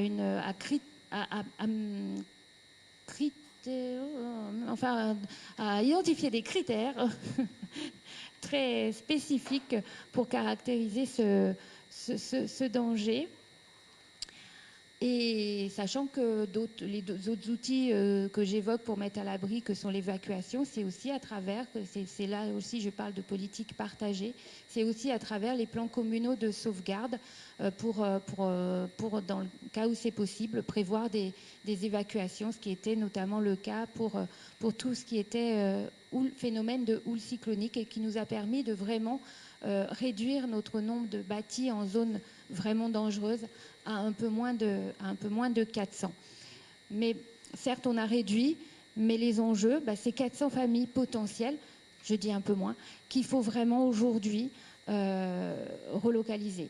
Et l'exercice à conduire, ce chantier, il est vraiment difficile, lourd. Il ne pourra aussi que se faire dans un cadre partenarial parce que tout le monde, chacun d'entre nous a des éléments de réponse, puisqu'il s'agit quand même il y a un vrai enjeu social aussi d'accompagnement social de ces populations. On parlait tout à l'heure je crois que c'est Monsieur le Président de l'agence qui l'évoquait, des gens qui sont vraiment attachés à leur territoire et pour lesquels l'idée d'une délocalisation, souvent le déni du danger est quelque chose de fortement ancré en eux. Et malgré le fait de constater qu'il y a des maisons qui partent régulièrement à chaque phénomène potentiellement dangereux, ne sont pas du tout convaincus de ce danger. Et c'est un vrai arrachement que d'imaginer les relocaliser ailleurs. Donc, c'est quelque chose qu'il faut qu'on partage. Il faut un accompagnement social, il faut un accompagnement de proximité forcément de la commune.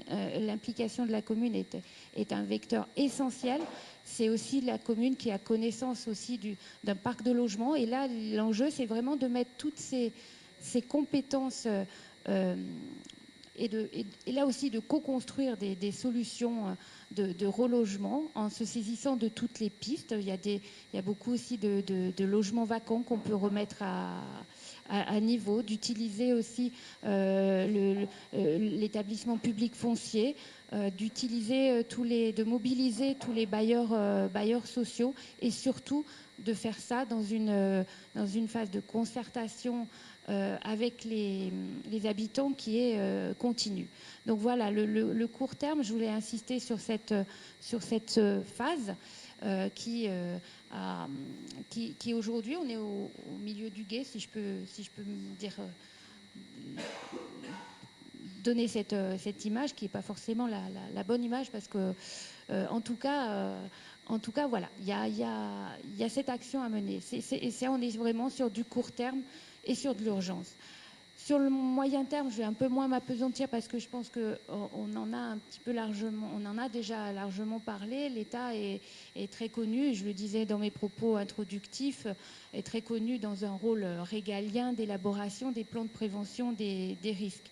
Sauf que voilà, aujourd'hui, comme je le soulignais, on est vraiment dans une deuxième génération de plans de prévention des risques naturels.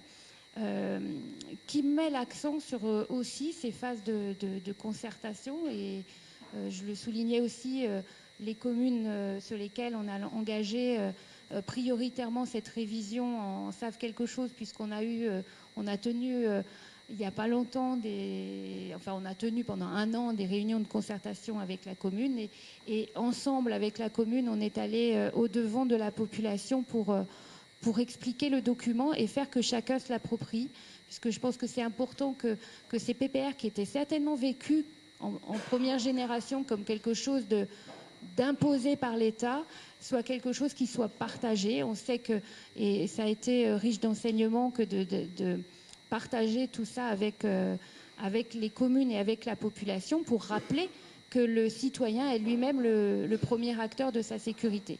Donc le PPR, comme on l'a souligné, il a vraiment une vocation à construire, à maîtriser l'urbanisation dans les zones à risque, mais pour autant, il n'a pas vocation à interdire tout. Et il tient compte aujourd'hui, avec le décret qui fonde aussi le PPR, il a aussi vocation à permettre la continuité des fonctions urbaines, et notamment tous les outils que que Charlotte Lebris indiquait et illustre très bien dans son PowerPoint, sont des outils qui sont à l'appui de ces PPR, puisque aujourd'hui les PPR dans les zones les plus densément urbanisées permet, ce qui n'était pas le cas dans la génération d'avant, on était souvent uniquement calé sur le niveau d'aléas, et quand on avait des aléas très forts, le principe c'était d'interdire. Aujourd'hui, dans ces zones, y compris dans ces zones d'aléas forts, quand on est dans des notions de renouvellement urbain, quand on est dans des secteurs très densément urbanisés, l'idée c'est de poursuivre la vie et de trouver des moyens de construire avec des prescriptions qui intègrent la prévention des risques. On citait les usages des rez-de-chaussée, il y a tout un tas de facultés à pouvoir construire plus résilient, malgré le fait qu'il y a un aléa fort quand on est dans des zones densément urbaines. À défaut, le PPR, pour cette maîtrise de l'urbanisation, dans les zones non urbanisées, et quel que soit le niveau de l'aléa, par contre, ces zones non urbanisées doivent le rester, parce qu'elles servent de champ d'expansion de crues, et elles, souvent à l'amont, et elles évitent de surinonder l'aval. Donc voilà, on est dans ce principe vraiment de croiser les enjeux d'aménagement et le niveau des aléas. C'est là la grande nouveauté de cette deuxième génération de PPR dans lequel on est engagé avec sept premières communes avec qui on a travaillé, et ça va continuer au fur et à mesure de la connaissance aussi, puisque le PPR intègre aussi tout ce que M. Zaïbo indiquait, c'est l'actualisation de la connaissance, et notamment sur celui de la submersion marine, mais également celui des inondations des cours d'eau par surverse de cours d'eau. Donc ça, c'est je dirais, du court moyen terme. Et un outil très complémentaire sur lequel l'État n'est pas compétent, mais assure un accompagnement et technique et financier, c'est celui des plans d'action de prévention des inondations, qui sont les résultats de toutes les stratégies des EPCI en matière de GEMAPI, gestion des milieux aquatiques et de la prévention des inondations. Et je ne m'appesantirai pas, parce que je pense que Charlotte Lebris, on peut reprendre son non, mais il y a un document qui est très intéressant sur la question des... je pense que Charlotte a beaucoup insisté aussi sur la question des ouvrages, puisque le PAPI, lui, c'est pas la maîtrise de l'urbanisation, mais c'est vraiment, il s'intéresse plus à l'existant, comment on protège l'existant. Elle a beaucoup insisté sur la question des ouvrages. Alors effectivement, les PAPI peuvent prévoir des ouvrages, mais c'est pas toujours la solution la plus adaptée. On partage ça, on a, je crois, partagé ça avec beaucoup d'entre vous dans le cadre des séminaires aussi GEMAPI. Et on peut se réjouir aujourd'hui sur le territoire que tous les EPCI se sont engagés dans une stratégie GEMAPI pour, à moyen terme, arriver à réaliser, à élaborer ces fameux plans d'action de prévention des inondations pour lesquels les actions, il y a une participation financière de l'État importante au titre du fonds Barnier quand ces solutions s'avèrent adaptées aux situations particulières. Autre fil rouge qu'on retrouve à la fois dans les PPR et dans les PAPI, c'est les mesures de réduction de la vulnérabilité, notamment individuelle. Cette fois-ci, ce n'est pas des ouvrages, mais à l'échelle individuelle.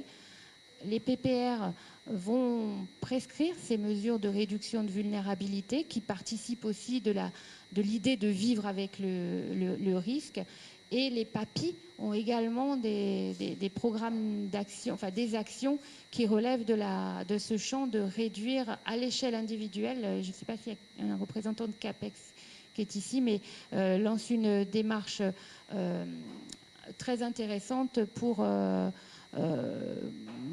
réduire la vulnérabilité du bâti. Je disais, quand on a, on va pas délocaliser systématiquement tous les habitats en zone rouge aujourd'hui des PPR, et on a d'autres pistes de solutions, et ça c'est une piste très intéressante qu'on retrouve à la fois dans les PPR et dans les PAPI et qui trouvent des financements au titre du fonds Barnier. Voilà. Et sur le plus long terme, on l'a également évoqué, et j'insiste sur le fait que ce n'est pas considéré aujourd'hui comme un risque naturel majeur, le fameux phénomène d'érosion, de recul du trait de côte, où on est sur une dynamique inéluctable. Je pense que M. Zaïbo l'a aussi bien démontré. Ce n'est pas considéré pas considéré comme un risque naturel majeur. Il n'est pas intégré dans les PPR, puisqu'on est sur du temps long, du temps plus long. On sait, on sait qu'on va exposer à horizon 30 ans ou horizon 100 ans, puisque c'est les deux échéances sur lesquelles les cartographies au titre d'un décret qui est issu de la loi climat et résilience. Les communes qui se sont engagées dans cette démarche, qui ont des forts enjeux littoraux, se sont engagées dans la réalisation de ces cartographies d'érosion du trait de côte à horizon 30 et à horizon 100 ans, avec à chaque fois des conséquences en matière d'urbanisme. Mais je crois que ce phénomène, bien au-delà de cette cartographie, il montre à quel point il faut réfléchir l'aménagement, il faut adapter le territoire. Il y aura certainement à travers une fois que ces cartographies seront faites, elles ont vocation à intégrer les PLU, mais pas à les intégrer de façon sèche et brutale, mais avec une vraie réflexion d'avenir du territoire, d'adaptation du territoire. Il y aura peut-être des recompositions urbaines à avoir, savoir où les populations de demain pourront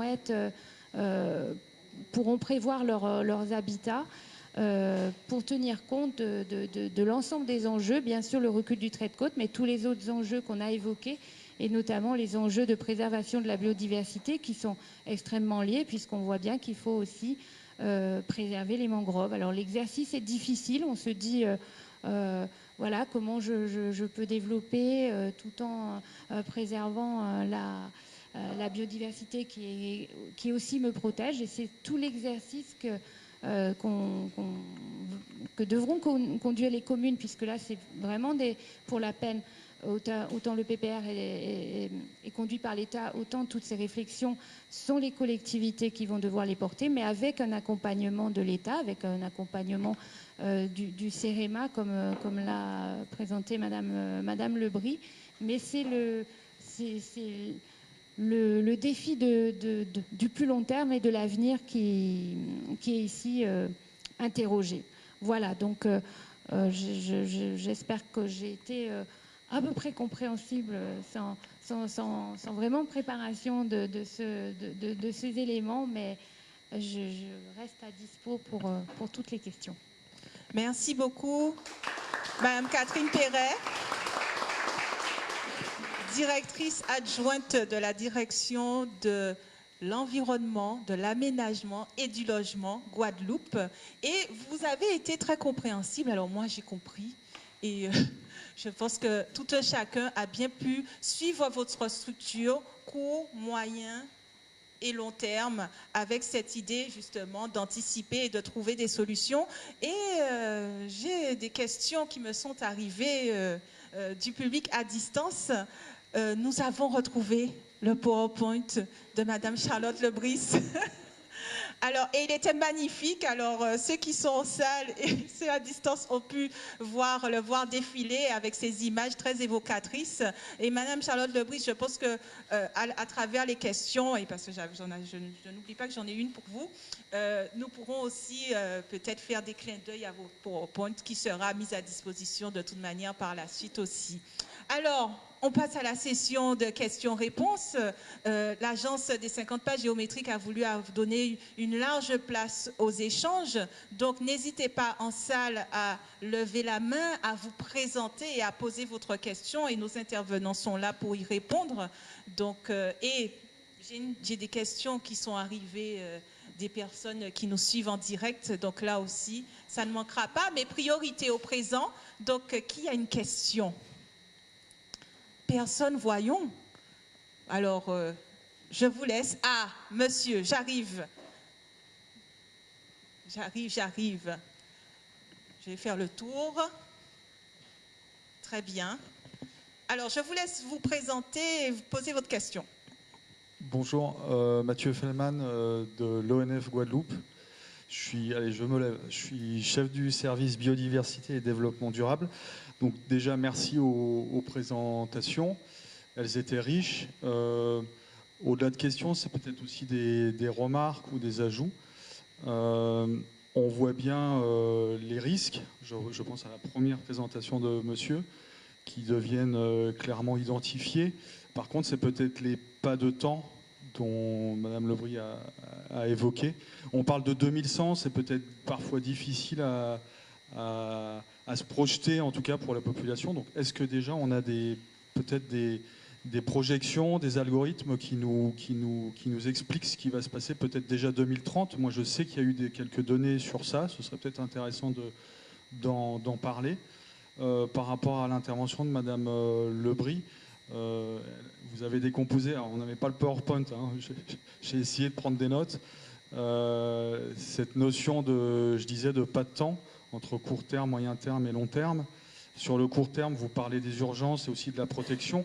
Je rajouterais même de la restauration, parce qu'on sait qu'aujourd'hui, protéger ne suffit pas. Donc je pense qu'il faut vraiment insister sur l'appui aux écosystèmes. Et enfin, vous avez aussi parlé des aménités environnementales. Alors, je ne sais pas si ça parle à tout le monde, ou des externalités positives pour nos amis économistes. En tout cas, c'est tout ce que apportent nos écosystèmes. Maintenir les berges, éviter des glissements de terrain, filtrer l'eau, apporter une qualité de l'air, enfin, etc. Et tout ça, aujourd'hui, n'est pas inclus, on va dire, dans la recette. Nous, l'ONF, on gère jusqu'à 40 000 hectares d'écosystèmes, principalement forestiers. Et c'est toujours une grande question. En tout cas, c'est une des clés qu'on essaie de faire remonter. Et je pense qu'il faudrait aussi savoir se battre, ou en tout cas faire comprendre, surtout dans nos milieux insulaires, où la biodiversité et autres est extrêmement importante. Donc je pense que ce serait une des clés aussi à faire reconnaître.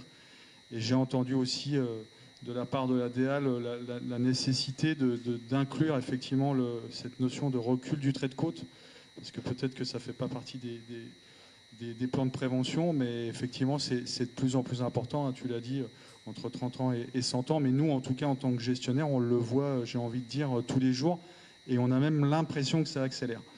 Voilà pour mes quelques remarques, et en tout cas merci pour vos interventions.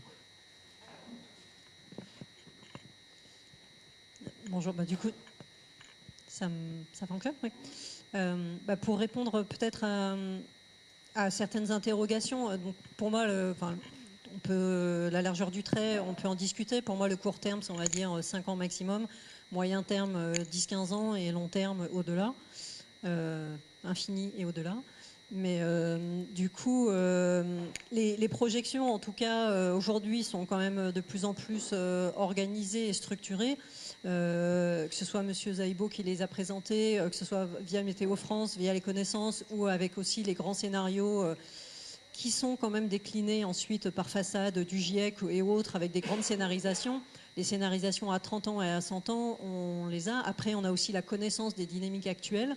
Et là, par exemple, sur les phénomènes érosifs, avec les connaissances notamment du BRGM, des différentes dynamiques du trait de côte ou ce genre de choses. Et ensuite, les exercices prospectifs, c'est pour moi déjà s'appuyer sur la rétroprospective. C'est qu'est-ce qui s'est passé avant? Est-ce que ça s'accélère? C'est quoi la tendance? Et puis déjà, ensuite, les scénarisations, c'est la tendance continue, la tendance s'aggrave, ou la tendance, on arrive à contrebraquer et à faire que ça s'améliore. Mais déjà, avec ces 3 grands tendanciels-là, on peut avoir des réflexions intéressantes et voir le différentiel que ça couvre sur le territoire et qu'est-ce que ça veut dire ensuite pour le territoire dont j'ai la charge, que ce soit au niveau régional, EPCI, local, vraiment d'essayer déjà avec ces grandes scénarisations-là, de se dire, bon, si on continue comme ça donne quoi? Et là, je pense que ça permet déjà de voir pas mal de choses. Par rapport au niveau naturel, je vous rejoins complètement. En effet, dans ma présentation, je pense 3 slides après ça, il y a en effet la restauration des espaces naturels au-delà de la protection. C'est juste après celui-là. c'est ça. Donc oui, il y a bien ce volet restauration qui est important. Et j'ai oublié la suite, je ne sais plus si vous aviez d'autres éléments. Les amitiés, oui. Moi, il me semble en effet que c'est important d'utiliser cette terminologie-là, qui est une terminologie en effet un peu économiste. Et personnellement, j'y suis allée un peu à reculons au début.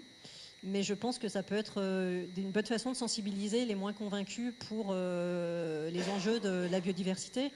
Et en tout cas, la nature nous rend gratuitement ou avec un petit peu d'aide aux besoins des services quand même très très importants, que ce soit des services alimentaires, enfin que ce soit voilà, il y a tout un ensemble de services qui sont répertoriés. Là aussi, il y a eu de nombreux projets là-dessus. Et on a pu faire ce travail-là, notamment sur un des ateliers que j'ai mené avec le travail qu'on a fait avec Fort-de-France sur l'adaptation au changement climatique. Quand on regarde l'ensemble de ces spectres et qu'on se dit, bon, bah voilà, j'ai un parc urbain, pour la savane, pour ne pas le nommer, par exemple, quels sont les services rendus par un parc aujourd'hui? Qu'est-ce qu'on peut en faire plus? Comment est-ce que ça peut rendre plus de services en termes d'inondation, plus de services en termes d'alimentation, plus de services, etc. Et comment j'adapte finalement mon espace urbain pour que ces services-là soient gratuitement et naturellement rendus plus facilement. Et du coup, il y a vraiment des trames aujourd'hui et des outils, des méthodologies qui peuvent vous aider à faire ces conductions-là, à vraiment tirer ces fils-là pour vraiment être sûr de bien regarder de façon systématique l'ensemble des services. Et certains sont concernés, d'autres ne le sont pas, mais les services de loisirs, le bien-être en ville, tout ce qui est aussi en lien avec, on parle beaucoup aujourd'hui de comment on appelle ça, la santé mentale, etc. Enfin, avoir aussi des éléments, des éléments naturels ou des éléments plus construits dans la ville et plus aménagés, que ce soit en lien avec le risque ou avec d'autres, c'est vraiment, vraiment des co-bénéfices importants pour l'être humain. Juste pour juste ramener aussi à l'exercice actuel qu'on mène en termes de révision des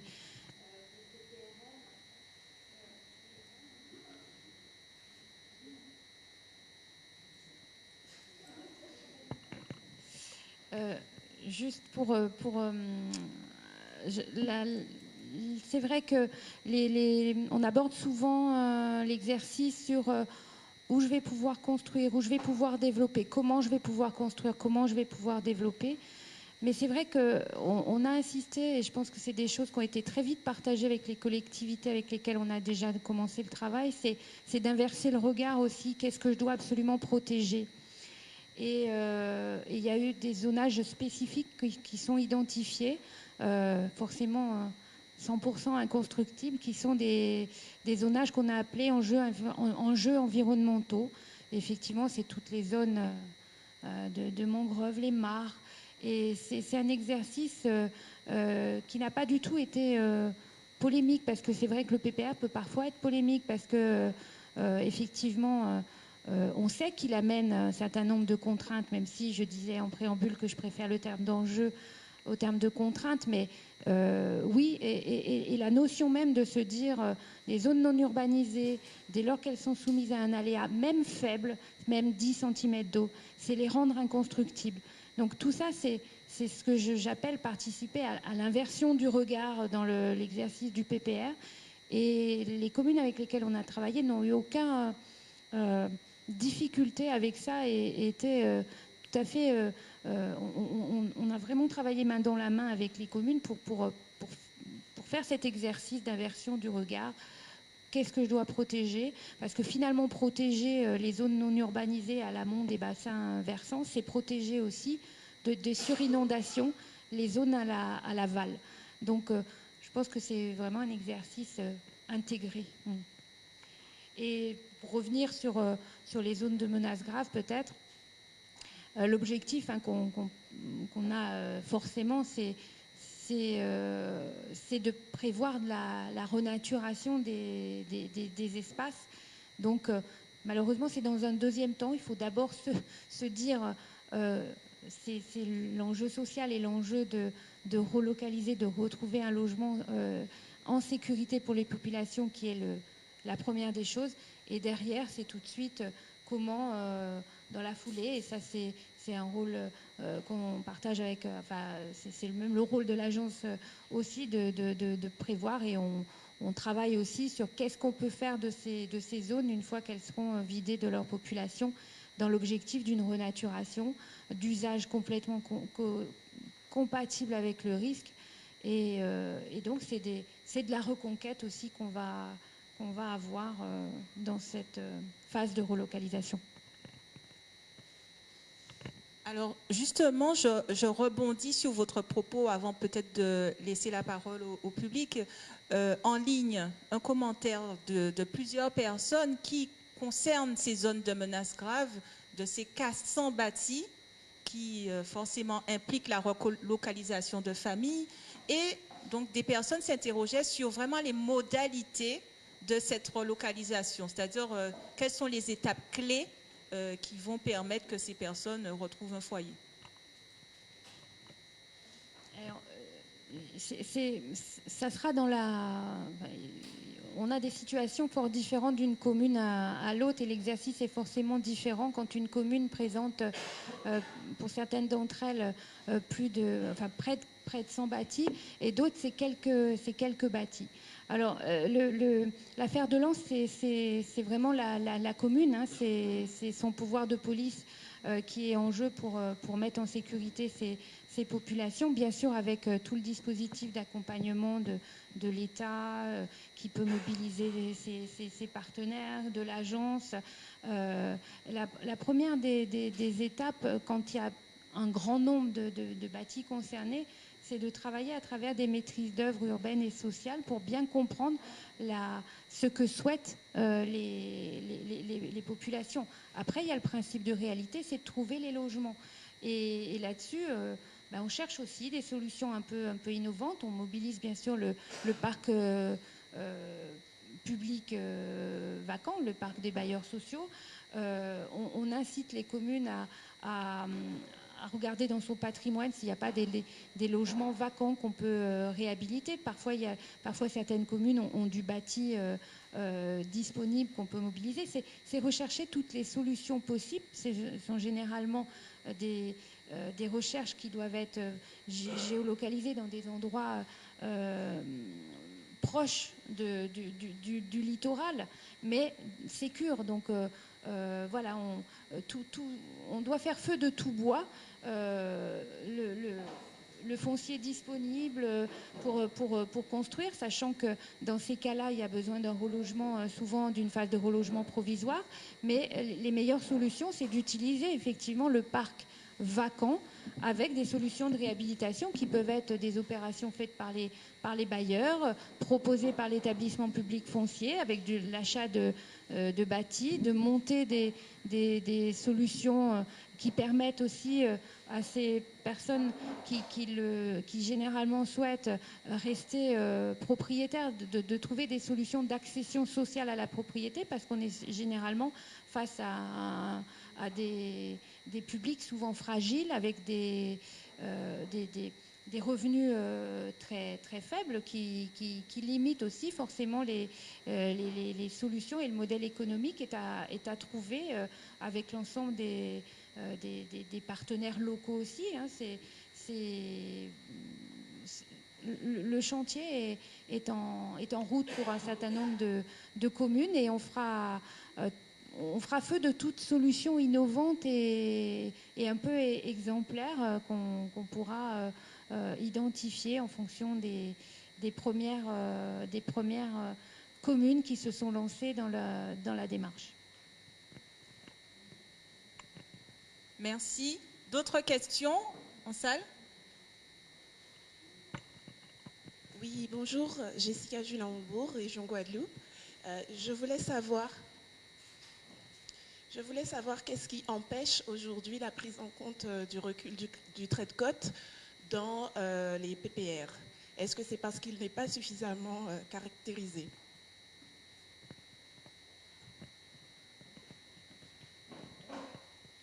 Non, c'est pas parce qu'il est...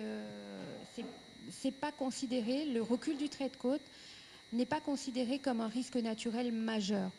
Il ne fait pas partie des aléas sur lesquels le PPR doit se pencher.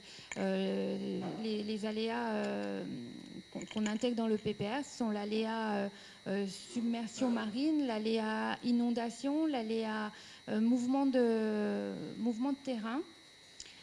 Mais le phénomène qui sont considérés comme des risques naturels majeurs avec un caractère souvent assez soudain qui nécessite qu'on maîtrise, qu'on n'aille pas construire dans les zones d'aléas les plus forts.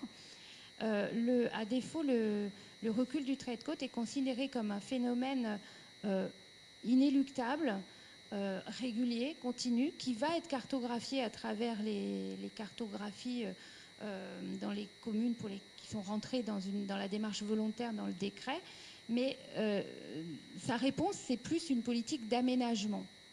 C'est une politique d'aménagement, de prévoir. Donc c'est pour ça que les cartographies, effectivement, pour le moment, on n'a pas encore les résultats de ces cartographies, mais elles ne s'imposeront pas dans un PPR, elles s'imposeront dans la politique d'aménagement et dans le projet de territoire que définira la commune pour intégrer ce phénomène lent et inéluctable.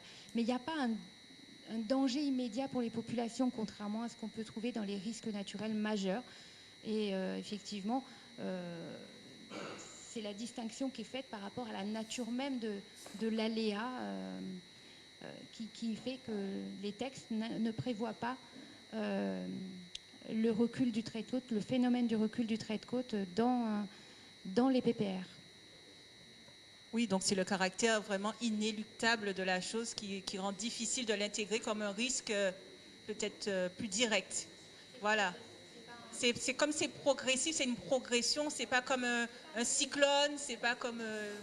voilà, donc c'est le recul du trait de côte, c'est difficile, même si effectivement on en parle tellement que c'est vraiment une de nos préoccupations, mais c'est vrai que c'est une progression au fur et à mesure. Donc on peut quand même adapter les plans par rapport à ça et les communes peuvent œuvrer au fil du temps, même si nous on a ce sentiment que la côte se rapproche de plus en plus. Alors, petite question pour le professeur Zaïbo, puisque vous avez parlé alors du sigle C3AF. Alors, on se demandait à quoi correspond ce sigle et ce plan concernait quelle zone? Est-ce que c'était uniquement la Guadeloupe ou ça s'étendait à la Guadeloupe, la Martinique, la Guyane? Et ensuite, vous avez parlé d'Adapt et React que vous allez présenter le 10 juin, je le rappelle. Là, j'ai le sentiment que c'est peut-être ouvert à d'autres territoires de la Caraïbe, mais est-ce que c'est seulement mon sentiment? Oui, alors, le projet C3AF, l'acronyme, c'est Changement climatique et conséquences pour les Antilles françaises. Donc, il y a 3C et AF pour Antilles françaises. Et c'est un projet PO FEDER Guadeloupe. Donc, financé uniquement par la région Guadeloupe. Donc, nous, on s'est fait avoir aussi là-dessus parce qu'on a pensé qu'on pouvait étendre nos expertises sur la Martinique, mais on s'est vite fait rappeler à l'ordre pour dire que les dépenses ne seraient pas éligibles sur la Martinique parce que c'est un FEDER Guadeloupe. Donc, si bien que les résultats se sont donc territorialisés sur l'archipel de la Guadeloupe. Je dis bien sur l'archipel de la Guadeloupe, donc qui prend en compte vraiment Marie-Galante, les Saintes, la Désirade, etc. etc. Donc toutes les modélisations qui ont été faites, toutes les études qui ont été faites, c'est vraiment porte sur l'archipel de la Guadeloupe. Mais en fait, je voulais revenir sur une question, sur une évocation de monsieur tout à l'heure qui a parlé d'attente de résultats pour 2030. Mais en fait, je voulais quand même souligner que 2030, ce n'est pas le changement climatique en fait. Le changement climatique, c'est vraiment les mêmes données que Météo France, mais à une échelle beaucoup plus grande. Nous, on fait des modélisations depuis presque, on va dire, 15 ans maintenant. Ce qu'on a déjà fait est aujourd'hui valable pour 2030. C'est la raison pour laquelle les projections qu'on fait en matière de règlement climatique doivent aller jusqu'à 2080, 2100. 2030, c'est pas de changement, c'est vraiment du climat actuel. Ça veut dire que la donnée qui existe aujourd'hui, on peut quasiment l'utiliser pour 2030. Ensuite,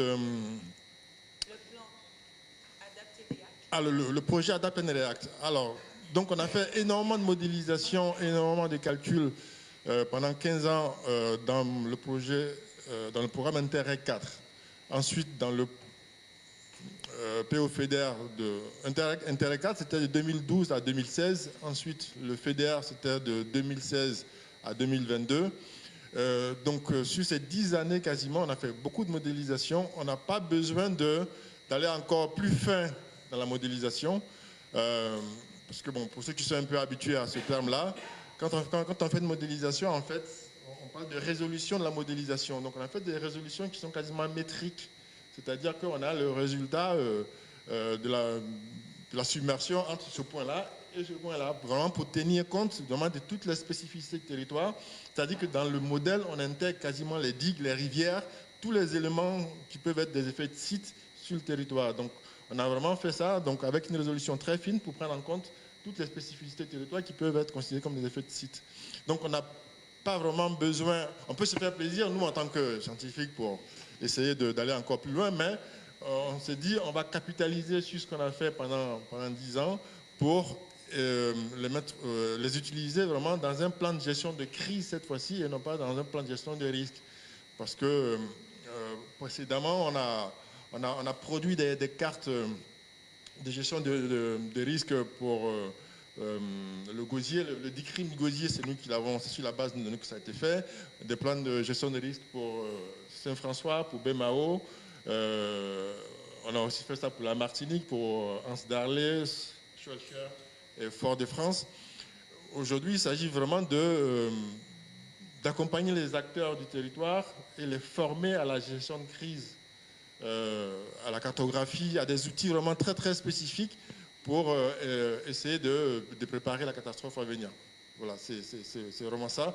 Et c'est la raison pour laquelle donc, le projet Adapt and React donc, aujourd'hui comprend beaucoup d'acteurs de terrain, beaucoup de bureaux d'études spécialisés justement dans ces éléments-là. Là, on oblige aujourd'hui, par exemple, les communes, pas les communes, mais les agglomérations à avoir le PICS. Donc, on a fait beaucoup de PCS, hein, on a fait plein de PCS, mais aujourd'hui, le plan communal de sauvegarde. Aujourd'hui, donc, l'État oblige les agglomérations à avoir le plan intercommunal de sauvegarde avant 2026. Donc, c'est la raison pour laquelle, avec Marie Galante, ils se sont rapprochés rapidement de nous pour justement faire le plan intercommunal. Donc, vraiment, c'est des choses très concrètes pour gérer la crise. Et donc, on s'est rapproché, par exemple, du conseil départemental. Donc, on a longuement discuté sur des choses qui pourraient leur être très utiles pour faire vraiment des impacts, des calculs d'impact de submersion sur le réseau d'adduction d'eau gérés qui sont sous l'autorité du département. Donc, vraiment des choses très concrètes. La dernière action qu'on a faite à grande échelle, par exemple, on a rejoué avec le préfet de zone de Saint-Martin, Saint-Barthélemy, qui maintenant a été affecté dans d'autres territoires. On a rejoué le cyclone Irma, nous a demandé, hein, ça demande, on a rejoué le cyclone Irma sur Saint-Martin. Et vraiment, le préfet a mobilisé vraiment tous les organismes de Saint-Martin, Saint-Barthélemy, et pendant une journée entière, on a rejoué ce cyclone-là vraiment comme en temps réel, de façon à pouvoir renforcer les capacités justement des pompiers, de tous les organes qui interviennent dans la gestion, à renforcer justement leur capacité à faire face à un tel événement. Voilà. Donc ça, on a fait ça, et c'est un exercice aujourd'hui qui est maîtrisé, qu'on peut proposer par exemple au territoire, soit en Martinique, soit en Guadeloupe, pour rejouer un phénomène de façon à pouvoir renforcer justement les capacités de gestion de crise donc du territoire. Donc voilà, c'est un peu le but du projet Adapt and React. Et comme c'est un projet Interreg, donc c'est forcément un projet de coopération. Et donc dans le projet Interreg, donc on a Cuba, qui est un partenaire scientifique très important, la République dominicaine, qui est un partenaire scientifique très important, et l'Anguilla. Donc on a 3 territoires caribéens, parce que le but aussi de ce type de projet, c'est que les porteurs de projets participent un peu au renforcement des Antilles françaises dans leur projection dans l'OECS. Ouais. l'OCS, l'Organisation des États de la Caraïbe, sur le plan scientifique, qu'on serve un peu d'ambassadeur scientifique pour les Antilles françaises dans l'OCS. Eh bien, parfait, ça nous permet de vraiment en savoir plus parce que ça avait soulevé quelques interrogations et là on en sait vraiment bien plus. Et vous avez dit que ces informations concernant le C3AF, c'est en ligne, c'est disponible en ligne. Hein? Alors, ils sont entièrement disponibles en ligne, donc après si certaines communes veulent prolonger leurs actions, ils peuvent le faire. Alors pareil, sur Saint-Martin, quand le cyclone Irma a dévasté Saint-Martin, je crois que le ministère a lancé un programme flash ANR qui s'appelait Ouragan 2018. On a été lauréat sur ce projet-là et le projet s'appelait T-Rex. Donc si vous tapez T-Rex sur Saint-Martin, sur Google, pardon, vous avez la disponibilité de tous ces résultats. On a fait la restitution de ce T-Rex là aussi en 2022. Et T-Rex, c'était vraiment le retour d'expérience du cyclone Irma sur Saint-Martin, dans tous les domaines, y compris dans le domaine social. D'accord. Bon, ben alors vraiment, rendez-vous en ligne pour obtenir ces informations. Et puis, il ne faut pas hésiter à se rapprocher de M. Zaïbo qui pourra faire aussi le lien. Alors, d'autres questions en salle, parce que j'ai des questions à distance, mais bien sûr, si vous avez des questions en salle, je suis tout à fait prête à me rapprocher de vous pour que vous puissiez poser votre question.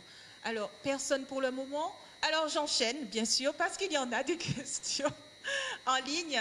Donc, des personnes soulignent la problématique de la dégradation des coraux. Alors, je ne sais pas si vous avez suivi un petit peu l'actualité, mais malheureusement, il y a un bateau, moi je vais dire ça, on dit un yacht, qui a abîmé nos coraux. Et donc, je pense que c'est en prise aussi, notamment par des activités touristiques non maîtrisées. Quelles sont les actions possibles pour protéger nos coraux? Alors, large question, hein, mais il y a forcément quelques solutions. Madame Perret?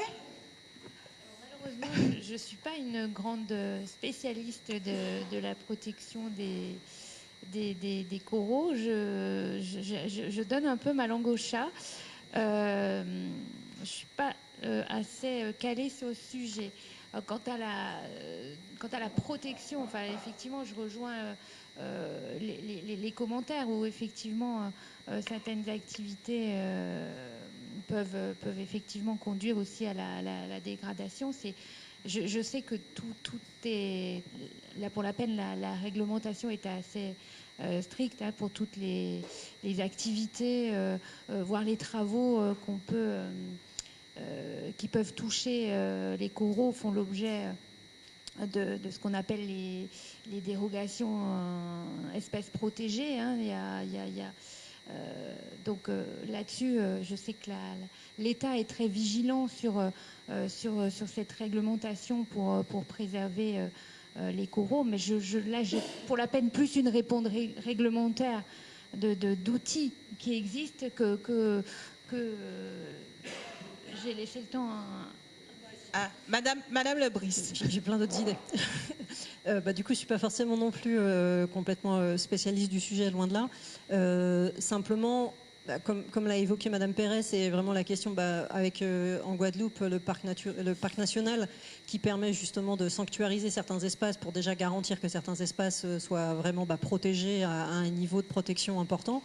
Et puis sinon, au niveau des communes, il y a tout ce qui est aussi un peu de planifier, là encore. Alors c'est les espaces de mouillage pour garantir, par exemple, que les bateaux ne viennent pas comme ils le souhaitent, mais qu'on les flèche un petit peu sur des espaces qui sont soit plus dégradés, soit en tout cas moins impactants pour l'environnement. Donc essayer d'avoir des bouées fixes et à des endroits spécifiques pour essayer de faire que les personnes ne viennent pas jeter des ancres, ne viennent pas justement attaquer directement ces choses-là. Après, il y a tout ce qui est en lien avec la qualité de l'eau. Et du coup, là, c'est vraiment en lien avec la qualité de l'eau, ce qu'on appelle vraiment les impacts telluriques. Donc, c'est vraiment ce qui vient de la terre et qui dégrade la mer, malheureusement, puisque la mer est le réceptacle de tout ce qui vient de qualité dégradée des eaux terrestres.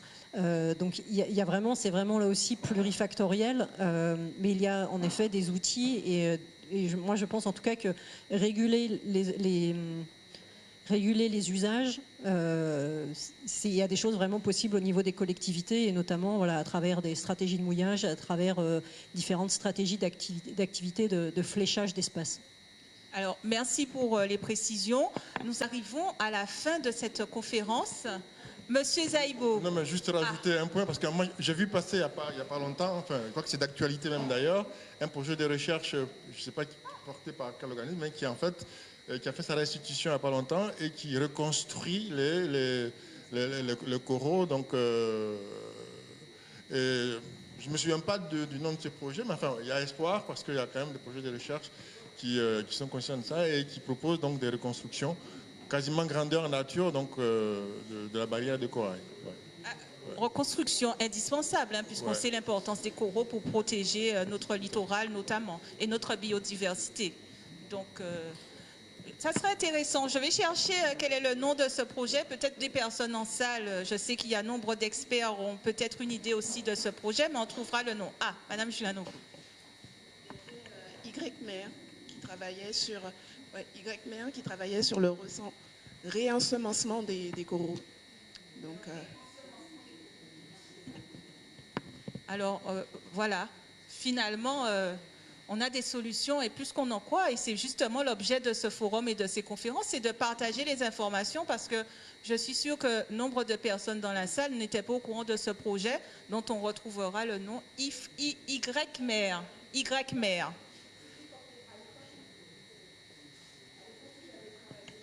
C'était porté par l'aquarium. Oui, de Guadeloupe, oui. Donc, c'est l'occasion aussi de parler de l'aquarium de la Guadeloupe. On sait qu'il fait un travail formidable aussi pour préserver certaines espèces et qui s'intéresse forcément aux coraux. Puisque sans coraux, comment faire pour protéger les espèces? Madame Perret. Non, mais c'était juste pour compléter, rebondir effectivement sur les propos de Charlotte Lebris. C'est qu'effectivement, on avait entendu parler de ces projets de réensemencement, de culture, où il y a pas mal d'expérimentation, mais elle se heurte effectivement à la première des difficultés, c'est effectivement la qualité de l'eau. Et ça, c'est souvent sur la terre qu'il faut aussi se pencher sur tout ce qui est aussi rejet en mer. Et tant qu'on n'aura pas une meilleure qualité de l'eau, effectivement, on sait que ces projets sont difficiles à concrétiser et à avoir des résultats satisfaisants. Alors, il faut garder espoir. Ah, c'est la température de l'eau qui est trop élevée et qui fait en sorte que les coraux, malheureusement, ne puissent pas... compliqué. Il va falloir vraiment qu'on se penche et qu'on y réfléchisse et peut-être que ça fera l'objet d'une autre conférence dans un autre forum, puisque M. Camille Pélage a indiqué que c'était un rendez-vous qui serait renouvelé et on voit bien qu'il y en a bien besoin.